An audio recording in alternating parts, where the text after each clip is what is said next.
그래서 친구가 별로 없어요. 충격적인데? 너무 맛있어. 귀에 피가 날 정도로 듣고 있습니다. 한 8, 9kg 정도? 이제 아픈가? 900개의 물건 버렸죠. 네, 라고 저한테 충고를 합니다.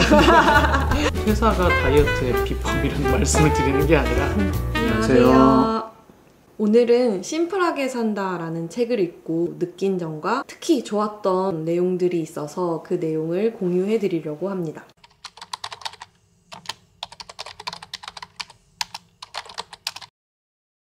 이전 영상을 보신 분도 계시겠지만 저희는 미니멀리즘이라는 넷플릭스 다큐멘터리를 보고 거기서 알려준 방법대로 물건을 하루에 1개, 둘째 날에는 2개씩 버리기 시작해서 30일 동안 지속한 경험이 있거든요. 그렇게 하다 보니까 900개의 물건을 버렸죠. 네, 그런 행동을 실천하기 전까지는 저는 미니멀리즘, 미니멀 라이프라는 단어를 떠올리면 무조건 물건을 적게 소유하고 비싼 건 사치고 가격도 심플해야 된다라는 생각을 하고 있었던 것 같아요. 이랬던 생각들이 책과 영화들을 보면서 서서히 바뀌고 있는 중입니다. 사람마다 생각하는 그 기준과 의미가 다르겠지만 저희가 실천을 하고 책을 통해 배운 미니멀리즘은 주체성 있게 내 삶을 살아가기 위한 훌륭한 도구라고 생각을 하게 됐습니다. 나를 찾아가는 과정에 여러 가지 방법이 있겠죠. 산 정상에 오르는 여러 갈래 길 중에 하나의 출발점이 이 미니멀리즘, 단순하게 사는 것라는 생각을 하게 됐습니다.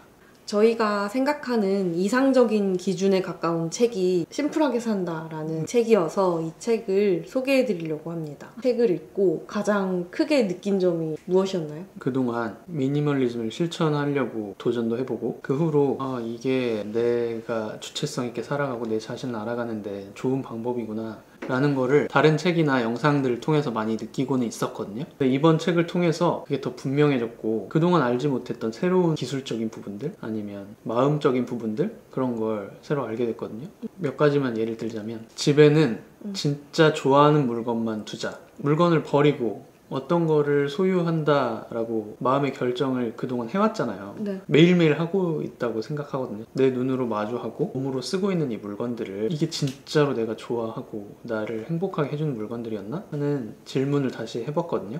처분하고 싶은 게 좀 있더라고요. 많이 있죠. 그래서 새로운 기준을 하나 배우게 돼가지고 단순하게 살기로 했다 책을 읽고 그동안 실천을 했었는데 심플하게 산다를 읽고 더 심플하게 살 수 있게 되지 않을까 하는 기대를 하고 있고요. 그리고 이 책이 단순히 물건을 비우고 적게 소유하고 정리하고 이런 데서 끝나는 게 아니라 몸과 마음도 심플하게 하는 방법들을 많이 알려주더라고요. 관계 맺는 방법 같은 걸 얘기를 해주는데 네. 평소에 제가 생각하고 있었던 부분을 많이 말씀을 해주셔가지고 좀 확신을 얻게 됐다? 네. 예를 들면 이런 거예요. 충고하지 마라. 쓸데없는 말 하지 마라. 너무 많이 주려고 하지 마라. 그리고 어떤 원칙이 있고 생각이 있는지 설명하려고 하지 말고 그걸 실천하고 살아가는 모습을 보여주는 것이 상대방의 행동을 바꾸는 유일한 방법이다. 이런 말들이 굉장히 저한테 도움이 많이 됐습니다. 저도 이 책이 굉장히 술술 잘 읽히더라고요. 신기했던 건 평소에 프랭키가 했던 말들이 많이 적혀 있어가지고 읽을 때 정말 놀랬거든요. 와, 생각이 이렇게 비슷한 사람이 존재할 수 있구나 라는 걸 느껴서 저는 놀랬는데 본인은 엄청 기뻤다고 하네요. 듣고 싶은 말만 해주니까 네. 좋았던 것 같아요.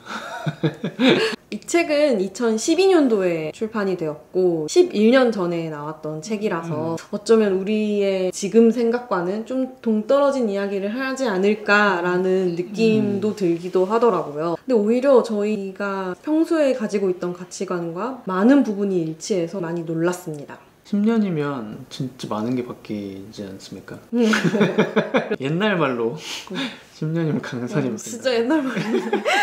이 말 안 하고 싶었는데 요즘에 너무 많은 것들이 빨리빨리 바뀌고 있어가지고 이 책이라는 것도 트렌드가 있다고 생각하거든요. 비슷한 제목의 책이 막 동시다발적으로 쏟아져 나오다가 또 물 흐르듯이 다음 트렌드로 확 바뀌어버리는 걸 많이 보잖아요. 그런데 이 책은 10년이 넘게 지났는데도 어떤 고전이나 클래식처럼 변하지 않는 본질을 이야기하고 있다. 이런 느낌을 받아서 우리가 추구하려고 했던 단순하게 살고 심플하게 관계하고 사는 이 방법이 트렌드가 아니구나, 본질적인 거구나 라는 걸 한 번 더 느끼게 됐습니다. 이 책의 저자 도미니크 로로는 어떤 분이시죠? 저도 자세히 모르는데요. 프랑스 출신의 수필가고요. 영국, 미국, 일본 등에서 교사로 활동을 하셨다고 해요. 미국 생활 시절에 일본식 정원을 우연히 샌프란시스코에서 보게 되고 이거 너무 아름답고 너무 궁금하다. 직접 가서 봐야겠다. 일본으로 가게 된 후에 계속 일본에 눌러 살고 계시다고 합니다. 50년 넘게 눌러 살고 계신다고 하더라고요. 이 책의 시작 부분에 이런 말이 있거든요. 심플한 삶이라고 해서 심플하게 얻어지는 것은 아니다. 대체 어떤 내용들이 있는지 한번 알아보겠습니다. 이 책의 목차는 물건, 몸, 마음 이렇게 세 가지로 구성이 되어 있어요. 첫 번째, 물건부터 이야기해보겠습니다. 물건을 많이 가지는 게 아니라 좋은 물건을 가져야 된다라고 말을 하고 있거든요. 그런데 이 말이 뭐냐면 적게 소유하되 제일 좋은 물건을 소유해라. 적게 소유한 건 많이 들어봤거든요. 네. 기본적으로 미니멀리즘이나 비우는 삶 생각하면 적게 소유하는 건 알겠거든요. 네. 근데 제일 좋은 걸 소유해라. 이 말이 참신했던 것 같아요. 맞아요. 그래서 저도 제 안의 기준이 좀 바뀌게 된 계기가 됐던 부분도 이 부분이었는데요. 한 가지 예시를 들어주거든요. 내가 생각하는 이상적인 소파가 있다면 그 소파를 살 돈을 모으기 전까지 돈을 저축하고 임시용 소파를 들이지 말자. 쉽게 말해서 중복 투자를 하지 말자라고 말을 하고 있습니다. 결국에는 싼 물건을 계속 사들이다 보면 좋은 물건 하나 살 때보다 더 돈이 많이 든다라는 말을 하고 있습니다. 동의합니다. 그런 경험 있죠? 예. 결국에는 내 마음속에 있는 그걸 끝에 가서는 사게 되더라고요. 저도 이런 경험이 있는데요. 저는 그 퇴사를 하고 집에서 이제 일을 하려고 홈오피스용 의자를 새로 구입을 했어요. 예전에는 저의 기준이 없이 일단 좀 평범한 제품을 골라서 썼었는데 사용을 해보니까 점점 불편함을 느꼈어요. 허리가 좀 안 좋아지고 앉을 때마다 기분이 안 좋더라고요. 그래서 그 의자를 처분하고 제 몸에 꼭 맞고 제가 생각하는 이상적인 의자가 있어가지고 조금 더 비싸더라도 그 의자를 구매를 했더니 앉을 때마다 기분이 좋더라고요. 좋은 물건만 곁에 두자라고 하는 말이 이 말이구나 라는 생각을 하게 됐습니다. 이런 얘기도 있었던 것 같아요. 네. 좋은 물건은 눈에도 몸에도 즐겁다. 보는 것도 즐거워야 되고 네. 실제로 사용할 때도 편하고 즐거워야 하는 거지 겉으로 화려한 물건은 눈만 즐겁다는 거죠.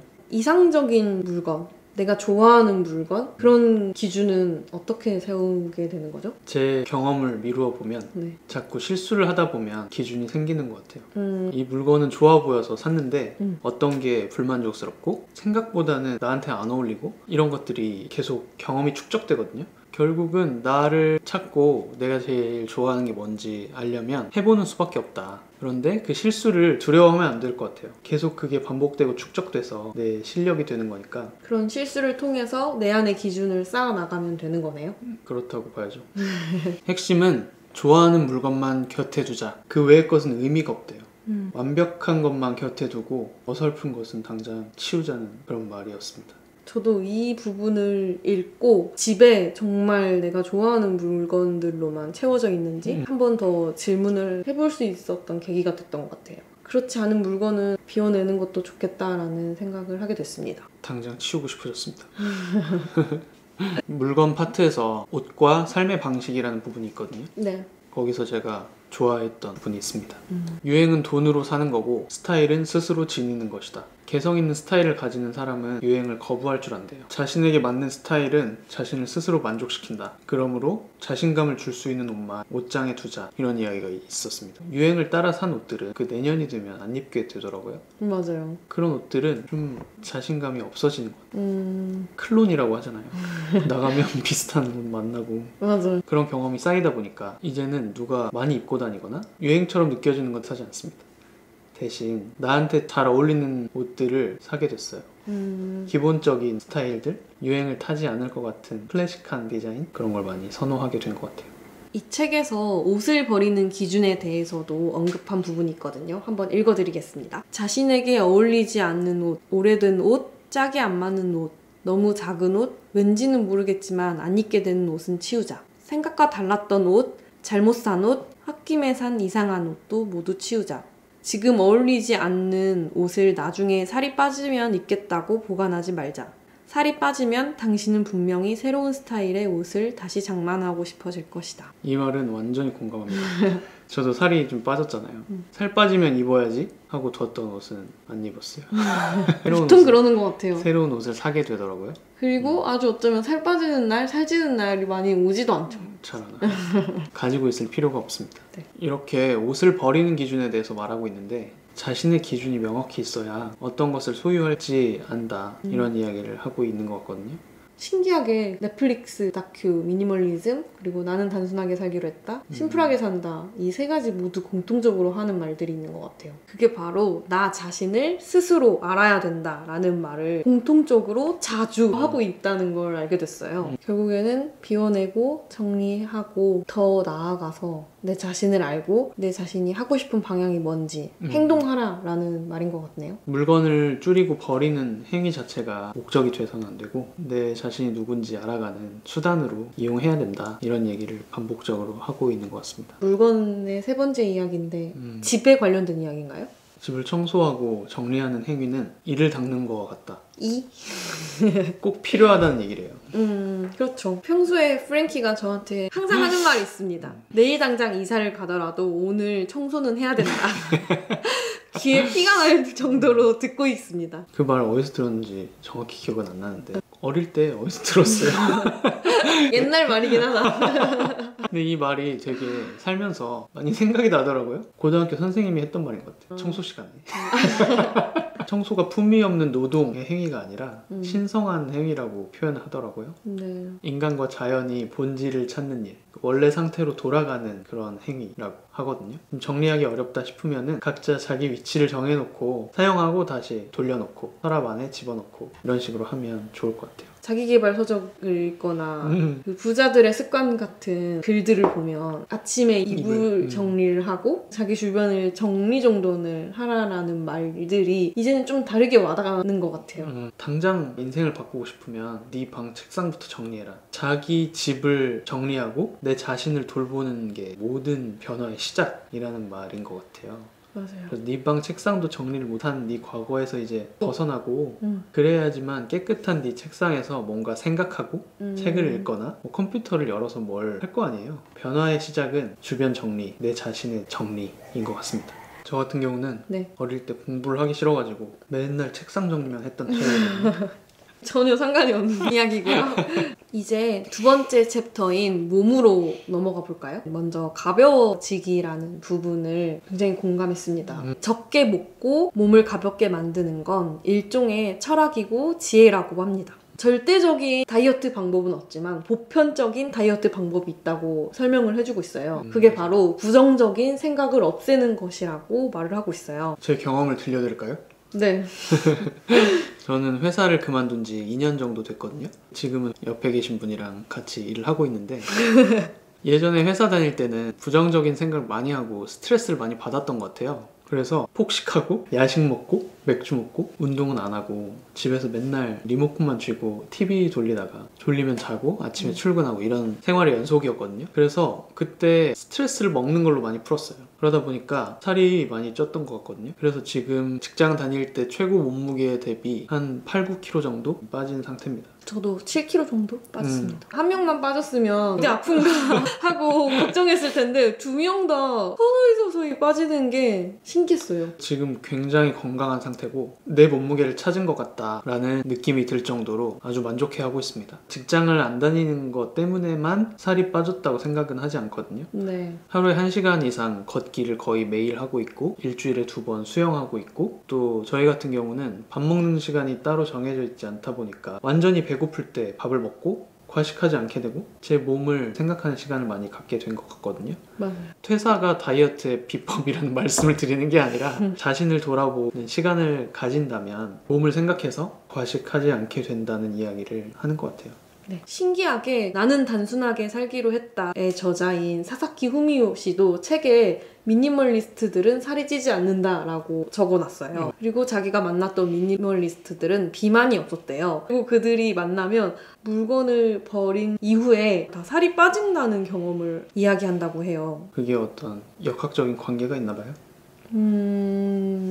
과학적인 증명은 없습니다. 그렇지만 사사키 후미오 씨는 이렇게 말을 하고 있어요. 물건을 버리는 행위만으로도 부정적인 생각들, 부정적인 에너지들을 없앨 수 있다라고 말을 하더라고요. 물건이 많으면 그 물건을 가지고 있는 것 자체만으로도 스트레스고 그 물건을 보관하고 청소하는 일들이 에너지 낭비이기 때문에 그런 부분을 줄였더니 부정적인 에너지를 줄일 수 있었다라고 말을 하고 있습니다. 비워내는 과정을 겪다 보면 결국에는 내 자신이 뭘 좋아하는지 알게 되고 나 자신을 되돌아볼 수 있는 시간을 갖게 되는 것 같거든요. 저희가 최근에 지키려고 하는 식습관이 몇 개 있거든요. 첫 번째, 과식하지 않는 거. 아침, 점심, 저녁 시간을 정해놓지 않고 배가 고플 때만 먹으려고 노력을 하고 있고, 그리고 술을 마셔야 하는 자리가 있다면 맥주 대신 화이트 와인을 마시는 거, 그리고 자신을 돌아보는 시간을 갖게 되면서 좀 건강에 관심이 생겨서 영상을 보신 분들은 아시겠지만 마키타 센지의 식사가 잘못됐습니다라는 책을 읽고 나서부터는 액상과당이 몸에 안 좋다고 해서 탄산음료, 콜라 사이다는 안 먹고 있고요.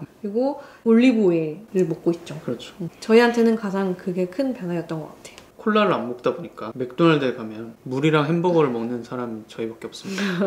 네, 햄버거는 포기 못합니다. 햄버거는 완전 식품이야. 아, 그래?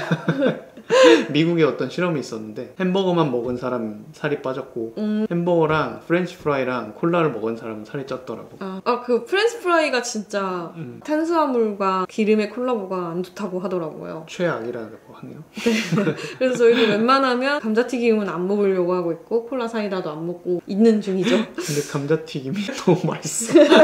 맛있긴 해. 진짜 10번에 한 번 정도 먹습니다.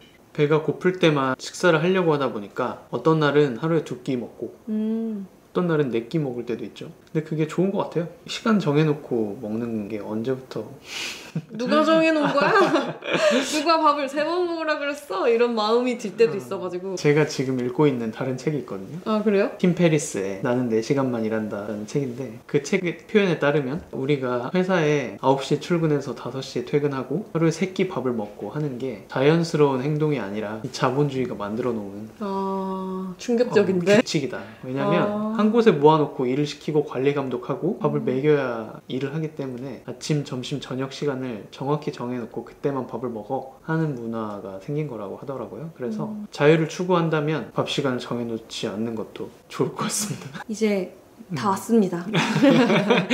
세 번째 챕터인 마음에 대해서 이야기해보도록 하겠습니다. 심플하게 사는 마음인 거죠. 네. 첫 번째 다룰 내용은 현재에 집중하자라는 말입니다. 걱정은 일종의 생각에 지나지 않는데요. 더군다나 그 생각했던 걱정 중에 90%는 실현되지도 않는다고 합니다. 쉽게 말해서 과거에 대한 후회 그리고 미래에 대한 걱정 같은 거는 내가 만들어낸 허상이라고 합니다. 실제로 저희가 같은 경험을 한 과거의 일을 이야기할 때 다른 사실로 기억하고 있는 경우가 많잖아요. 사람은 과거를 자기 마음대로 편집해서 기억한대요. 맞아요. 그래서 과거와 미래는 없고 지금 이 순간만 존재한다는 거죠.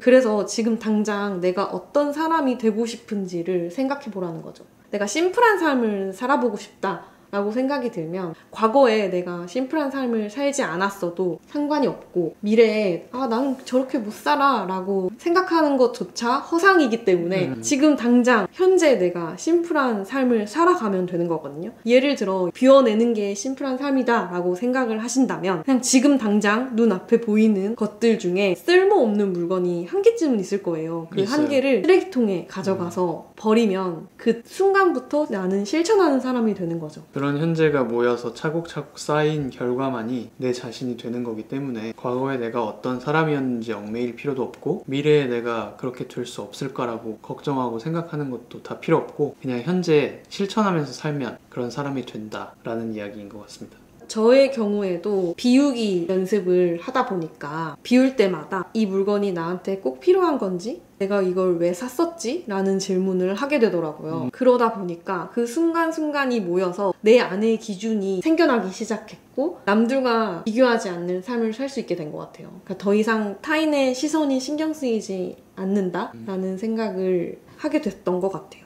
더 나아가서는 내가 어떤 행동을 할 때 실패를 할까봐 두려웠고 남의 평가가 두려워서 시도를 못 해봤던 것들에 대해서 곧바로 행동으로 옮길 수 있는 그런 계기가 됐던 것 같거든요. 결국에는 내가 당장 액션을 취할 수 있게 됐다라는 걸 느끼고 있는 요즘입니다.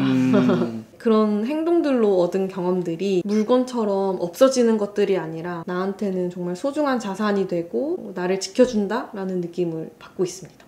마음 부분에서 좋았던 부분이 있으면 말씀해 주시겠어요? 많았어요.